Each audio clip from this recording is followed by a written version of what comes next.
गौरी कन्याधन योजना का बड़ा एक फिर से नियम 58 में आया। पिछले बार नियम 58 में माननीय मुख्यमंत्री जी ने 24 अगस्त को ये सदन में ये आश्वासन दिया था कि 17-18 के बाद छूटे हुए उन सभी बच्चियों को ये नंदा गौरा कन्याधन योजना मिलेगी।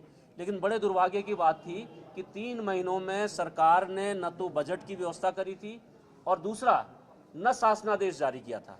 बिना शासनादेश के सरकार का एक विभाग का एक आदेश, जिसको हम कहेंगे कि अमान्य आदेश, अवैध आदेश, जिस आदेश की कोई कानूनी वैधता नहीं थी, वो आदेश जा रहा था, जिसके द्वारा जो बच्चियां छूट गई थी उनको पैन कार्ड की अनिवार्यता थी और 3,000 रुपये के उनके गार्जियंस के आय प्रमाण पत्र उसमें लगने थे, जो नहीं बन पा रहे थे।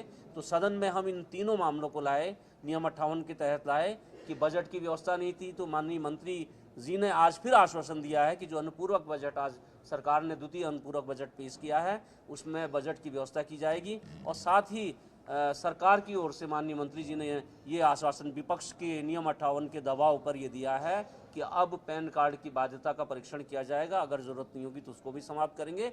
और इनकम, जिन बच्चियों को उनके गार्जियंस के लिए इनकम की जो पहले 3,000 रुपये की सीमा थी उसको अब 6,000 रुपये और वर्तमान का आय प्रमाण पत्र किया जाएगा। ये संसदीय परंपरा में नियम 58 के द्वारा, स्थगन प्रस्ताव के द्वारा सरकार से जनहित के मामलों में एक बड़ी जीत आज विपक्ष की हुई है। और इस जीत के लिए हम पूरे प्रदेश की वो बच्चियां जो आजकल पिछले 2-3 हफ्तों से सरकार के हर कार्यालय में अपने दिन रात चल करके उनके माता पिता नाक रगड़ रहे थे, उनकी इस जीत को उनकी जीत कहेंगे। धन्यवाद।